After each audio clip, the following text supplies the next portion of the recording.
Right. Call the meeting to order. I'll call the roll. Rachel Cormier. Present. John Lafreniere, absent. Shannon Leighton. Present. Robert Schwartz. Present. Ann Hurst is absent. Superintendent Mark Pellegrino. Present. Mayor Michael Nicholson is absent, and Jennifer Palavin, I am here. Please stand for the Pledge of Allegiance. I Pledge allegiance to the flag of the United States of America and to the republic for which it stands, one nation, under God, indivisible, with liberty and justice for all.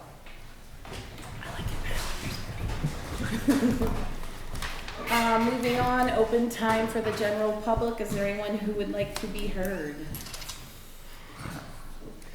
Recognitions by the superintendent? I was going to recognize Lydia LeBlanc tonight, but she unfortunately can't be with us because she had a different engagement. Moving on to the consent agenda. Do we have a motion to approve? Move to approve. Motion Second. made by Mr. Schwartz, seconded by Rachel Cormier. Is there any discussion on the motion? Hearing none, we'll put the matter to a vote. All those in favor say aye. Aye. Opposed, nay. The ayes have it, motion passes. Moving on to the subcommittee reports. Facilities Subcommittee, Mr. Schwartz. The Facilities Committee met on February 9th. It's quite a while ago. Watkins Field, I visited the new concession restroom building, which is still in construction. At that time, the contractor was installing the wall board, and when that's all done, it's pretty much completion of the interior, all those other things to do, like put in the lavatories and toilets and things like that. But when the wall board goes up, it's pretty much done. Electrical's done, the plumbing is in, it just connect the porcelain, so to speak. And I'll go back there sometime this week and look at it. They're still working at it. One of my tours, my weekly Sunday tour on the GES, the electronic sign, doesn't seem to be working. As I understand it, Mr. Anderson has the software or the access to the software to download and the passwords and everything. But I guess with all the snow and everything we've been having, it's not up and running yet. We also had 2 pipe bursts in the new GES building, one in Building A, one in Building C, and one of them was a fitting came apart, and the other one, the pipe burst because that pipe happens to be under a window that had or has issues, and the old frost came in and froze and split the pipe apart. Both of those have since been repaired. Gave accolades to Mr. Anderson and our contractor on the snow plowing. They're going to have another challenge in the next 2 days. GHS and the Landry Auditorium contract, I believe, has been let out for the upgrade of the HVAC system. Cost estimates are due in shortly. At that time, that's what I reviewed, that it was out for bid, but it's going to be lit. If it hasn't been, Mr. Pellegrino, if it has been lit. If it's been what? The HVAC upgrade system for the high school. No, not yet. Not yet, okay. That's all I have to report. I just had one question on the pipes bursting. Wasn't that was when it was really cold that? Yeah, Right. during a So it was a while real ago. cold period. There was a defective window that wasn't repaired yet, and I believe that that's been taken care of now. All right, any other questions, comments, concerns? Hearing none, moving on to the Finance Subcommittee. Mr. Schwartz, do you want to Oh, take that one? I'm unrehearsed on this one. We just met last week. So we met on March 7th And for all schools, the sub-teacher lines are still running a negative, and that will be made up when the funds are available at the end of the year. At GES, the RBT line, those are teachers, that also is in a negative, and that will be fixed next month. The GES electric amount shows a negative, that's the electric bill, but this is just due to the funds are encumbered and not actually spent. The solid waste removal figures, that came in higher than anticipated and will be made up from available funds at the end of the year. Just to clarify a little bit, it was difficult to get an estimate of how much trash, what's going to be deleted and what's going to be added, and the moving money around, and hopefully by the end of the year that'll be resolved.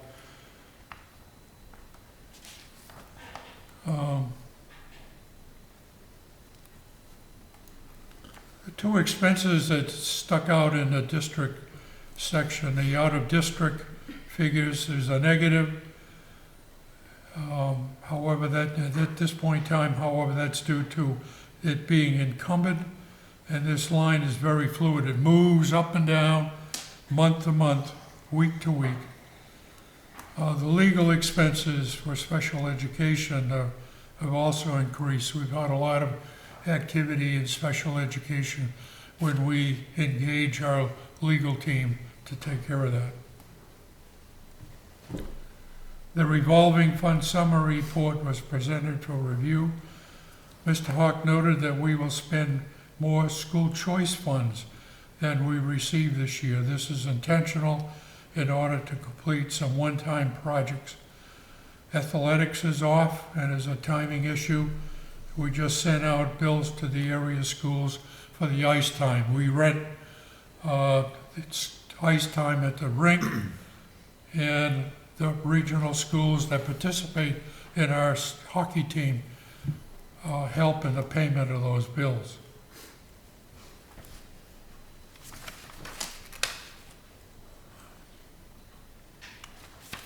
And I guess all I have. All right, thank you, Mr. Schwartz. Is there any questions, comments, concerns? All right, moving on to the policy subcommittee. Mrs. Cormier? Yes, so the policy subcommittee met on March 2nd at 3 in central office. We had a productive meeting. We had 4 policies that were reviewed with no change, 7 policies that are up for first read, and 3 policies that will be up for second read and will require a vote tonight. All right, thank you. Any questions, comments? Moving on, Student Advisory Board, Amber is not here tonight, so move on to the discussion items.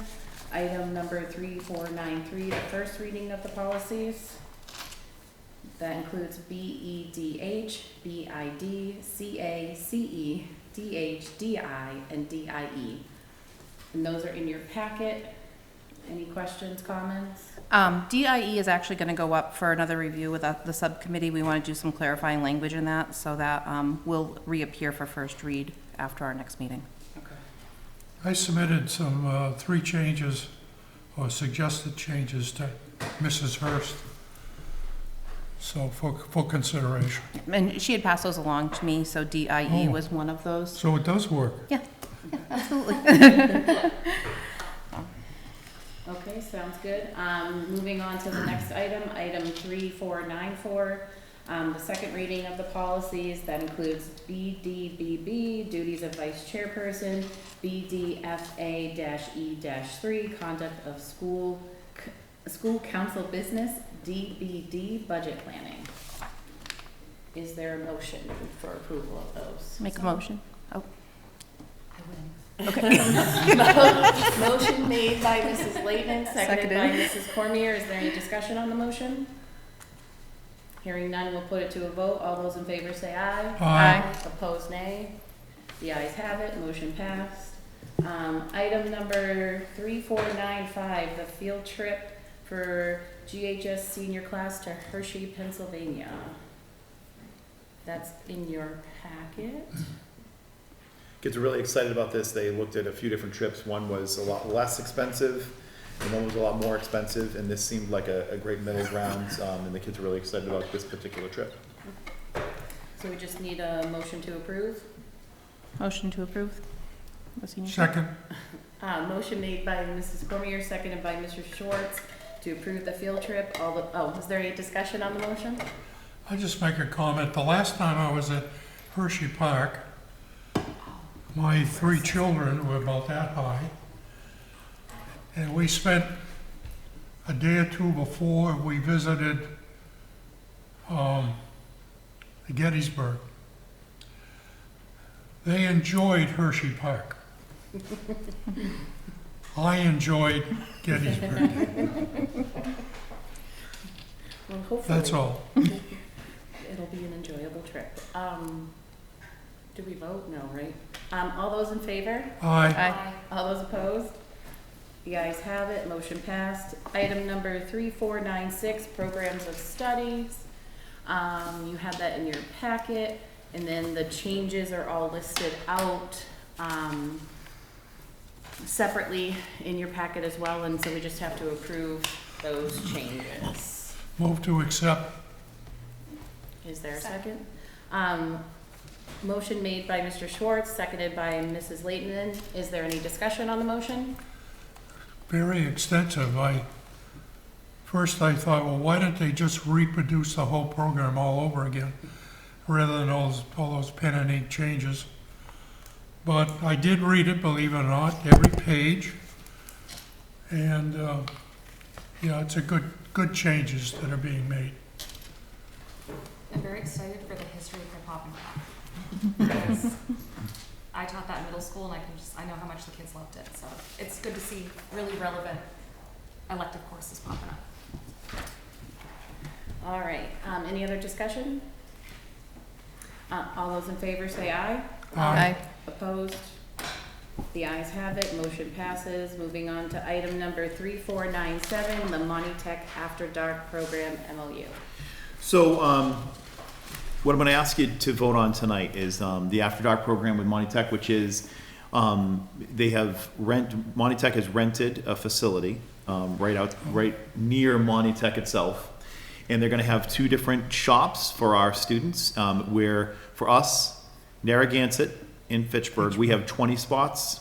Narragansett has 10 spots, and I think Fitchburg has 62 spots. 52. 52? Yeah. Thank you. And they'll be offering electrical and carpentry. And what this will allow kids to do is they will stay our students. The only cost to the district will be Chapter 74 money that we will get for the students who enroll. So the students who enroll in these programs, we get extra money because they're in this vocational program. We will give Monty Tech that Chapter 74 money, which will pay for their services, for their teaching, vocational teaching over at Monty Tech. I'm excited because these are our students, we choose who gets to go in this program.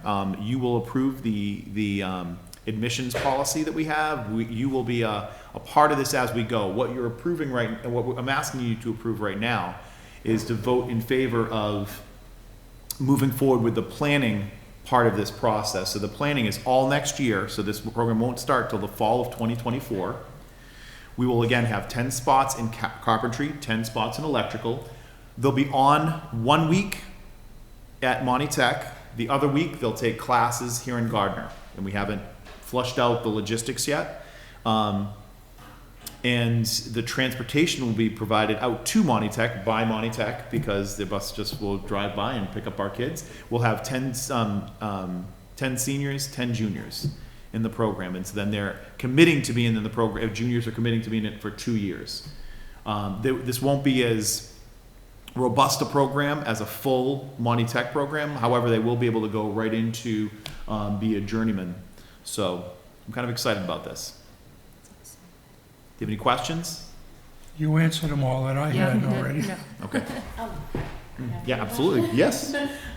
So for the funding though, so I think in here it talks about the Chapter 70 money and like the difference between the two, but is that different than? So, great question, thank you. So when it comes to Chapter 74, if a student is identified as Chapter 74, we'll just say they get $20,000. It's $20,000 per student in our foundation enrollment. Well, on our typical Chapter 70 funding, we'll say the typical payment is $15,000 per student. So we would only be paying the difference between $20,000 and $15,000. So we'd only be paying $5,000, and that's how it be. That's how we'd come up with the difference. So we're still getting, there's still money staying here for the regular education piece, while the vocational piece is the extra money. Exactly. Gotcha. Thank you. Just making. Great clarification. No, that's a great That was a clarification. great It was a question. big part of our discussion, believe me. Okay, so we just need a motion to approve the MOU? Make a motion? Yes. Okay. Motion to approve? She motioned, you seconded. Oh, okay. Motion made by Mrs. Leighton, seconded by Mrs. Cormier. Any other discussion on the motion? Great program to look forward Yeah, to. this is exciting. Hearing none, we'll put the motion to a vote. All those in favor say aye. Aye. All those opposed, nay. The ayes have it, motion passes. Moving on to item number 3498, the kindergarten registration for 2023, 2024. Yes, we're pretty excited about this. We're doing things a little bit differently. There'll be pre-registration on Tuesday the 14th, Wednesday the 15th, and Thursday the 16th from 10 a.m. to 2 p.m., as well as registration from 5 to 7 p.m. on the 15th. We really wanted to try to do things differently to try to get more folks to sign up early. And this will be a way where they can just come in and they'll actually fill in all the different things that they need to fill in right there in front of us, so they can make sure they have everything they need. They can download the forms and fill them out beforehand if they'd like. But we can make sure they have all the documentation and everything's ready to go, so when the September hits, their child is ready to rock and roll and go right on to school. So we're excited to do this a little bit differently, and we're hoping that it pays off. So it'd be nice to know where. I just had a quick question. If it's being held tomorrow, is there a plan for a different day because of the weather?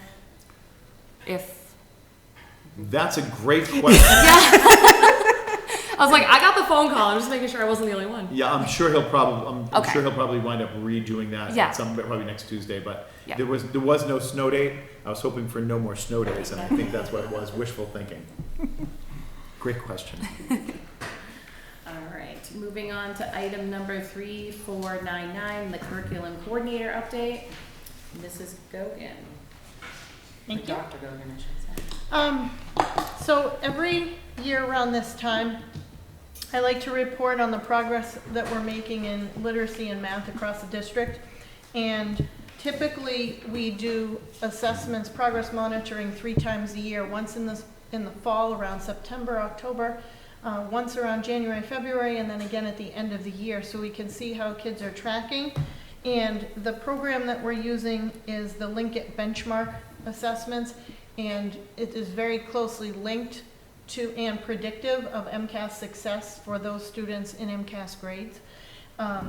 This year was a little bit different for us, and it was a little bit tricky to compare to past years in terms of how we're doing from year to year, because we integrated with our new student information system, and it took a long time to get that going, up and running this fall. So some of our test administrations happened either sooner than they usually do for the winter or later than they usually do, because people had combined them. So some grades were difficult to compare. However, in math, it wasn't difficult to compare because they did them at the exact same time. We're really excited to say that our math progress in the percent of students who are benchmarking where they should be for this time of year and predictive of success on MCAS. When I say that, Linkit actually does that a little bit conservatively. So what we found is that our kids typically do, more of our students typically do better on MCAS than was predicted. So, but we're really thrilled this year that every single grade level, including those that were not MCAS grades, improved from last year by a statistically significant amount. And for example, in grade 6, the percentage of students passing or meeting benchmark this year doubled from last year. So we're really excited about those results, and that can be attributable to a few things. One is we have some teachers that are piloting a new program that we just purchased for the middle school, and we're in the process of purchasing for the elementaries because they do like it so much. And it is considered to be a high quality instructional material by the DESE. So they've been using that, but in addition to that, over the last 3 to 4 years, we've been having trainings through a DESE academy, math academy, through the U.S. Math Recovery Council that they contracted with.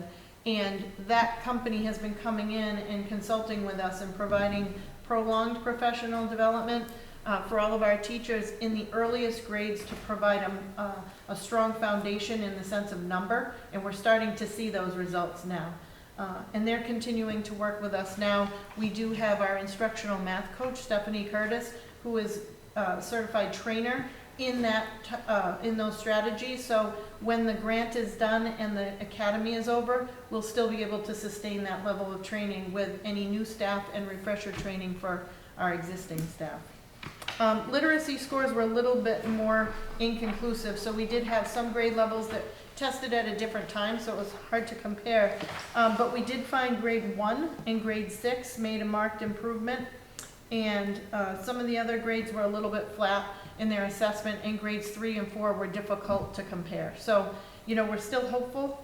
We did implement a brand new curriculum in literacy this year as well, so we may see a little bit of an implementation dip, which could cause the flatness right now, but we're still hopeful that you know, there's good things happening. They're reading more, students are writing more on an everyday basis. So we're very excited about MCAS, which is coming up really quickly, that we're gonna see some nice results. I think it's important to note, though, Kathy, you know, typically leaves out what she does, but, you know, in terms of the MTSS programming, I've been really thrilled. You know, we're in the buildings a lot, and if you walk into any one of the common planning times, you see a bunch of teachers working hard to develop quality lessons, and that, I think, is really helping us move the needle. You know, having a great curriculum is important, but if you don't have teachers who are working like our teachers are, to really get the kids to learn those materials and to learn those high-level concepts, it's not going to work. So the fact that you have new teachers working with veteran teachers and they're really collaborating, I think that's what's making our lessons better and kids are learning more. And as we continue on with this process, I think we're going to continue to see that growth coming as we get better and better. Questions? Any questions, comments? Thank you, Kathy. Very good. The middle school math program, which program is that? I know you probably put it in something. It's called, yes, it's called Into Math by Houghton Mifflin Harcourt. Okay. And that's going to be K through 8 and potentially algebra, geometry, algebra 2 down the road.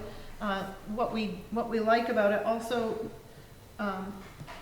the math program that we are in the process of adopting and the new literacy program are both highly recommended through the curriculum review organizations that DESE endorses. And what we like about the literacy program is that it's nicely matched to MTSS and the science of reading, which is now an evidence-based program. Well, it's not a program, but it's a set of strategies. And the Into Math does the same thing.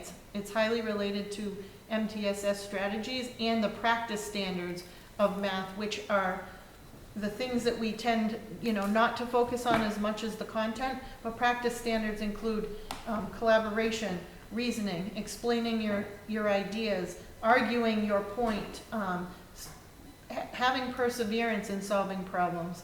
And all of those things are really highly promoted in this new program, so it's more of the kids doing the learning and the teachers sort of facilitating those conversations and monitoring, you know, maybe misconceptions and error correcting rather than being the one with all the information. So we're excited about that program. Thank you. All right, thank you, Dr. Gilbert. Moving on to item number 3500, the grants administrator update that is in your packet. Is there any questions, comments? Okay, moving on to item number 3501, the special education update that is also included in your packet. Any questions, comments, concerns? And moving on to item 3502, the CPAC update. I know that was also included in as part of the report from Joyce West to us as well. Is there any questions, comments? All right, moving on to item number 3503, the MSBA new building project. Things are moving along. We're in the closeout phase, I think is the term, right? Okay, communications. Just a couple of things. First off, I just have to say kudos to Dan Fort and all the coaches we have. We have had a great year in sports. It seems like sports are really coming back in Gardner in an excellent way. Hockey, both girls and boys varsity basketball. I mean, the way they didn't end total champions, but in my view, they're champions. They did a great job in really building the program, and that's all due to the coaching staff and really some dedicated students who are really strong athletes. Secondly, please, to the public, go to the registrations for kindergarten. Obviously, you can't go tomorrow, so we will be rescheduling. Thank you very much, Ms. Wardley. But I'm very excited to, again, do that in a different way. And I was really pleased with the academic results and the SEL results we're getting. So things are going in the right direction. So I'm very pleased with that. All right, thank you. Any questions, comments? Moving on to final comments of the school committee. Ms. Slayton. Nothing too intense, just thank you for everyone who prepares the reports, because I don't know if there's a perception that we don't read them. My husband's like, you read everything? And I'm like, yes. He's like, that's 132 pages. I'm like, yeah, it is. It's important information. But the detail, I think, in the reports it makes everything crystal clear. It makes it easy to know what's going on. And thank you to facility staff who have had a crazy winter. And good luck, everybody, with tomorrow. Just hunker down and yeah. All right, thank you. Mr. Schwartz? Just a question to the superintendent. Since the implementation of MTSS, do you think that that's a part of or major reason why we've improved so much in education? In a word, yeah, absolutely. There are other things, but... Yeah, well, MTSS has us all pulling in the same direction. Yeah. So, again, through the bar grant that we had on leadership, we at Central Office, my cabinet, we work together to coach principals who work to coach their building teacher leaders in these teams, the SEL teams and each one of the academic teams. So we're all pulling in the same direction, and that's all by design. A lot of thought and hard work, into that. Kathy and Joyce, have done a phenomenal job, and the principals we're all getting professional development with. Again, through this bar grant, we're working with Boston College, so this is very high level stuff, and our teachers are getting professional development that's embedded, ongoing, and relevant to the work that we're doing. We're no longer doing these one-off PDs. So I do think our improvement on our outcomes has everything to do with MTSS, because MTSS is the way Gardner Public Schools does school. Thank you. And MTSS stands for? Multi-tiered system of supports. That's a great tagline. MTSS is how Gardner Public does school. I didn't ask that because I knew that I one. know, but I just want to make sure, because we started talking that way this with all jargon. these abbreviations, yeah. Anything else, Mr. Schwartz? No, that's all. Thank you. Mrs. Cormier? I don't have any comments today, thank you. And I don't think we have a need for executive session, so that means we're in line for adjournment. Move to adjourn. Second. Motion made by Mr. Schwartz, seconded by Mrs. Cormier. All those in favor say aye. Aye. Aye. That was loud. That was very Aye. I wanted to sound like a pirate. Aye. Adjourned. So I know this isn't a competition.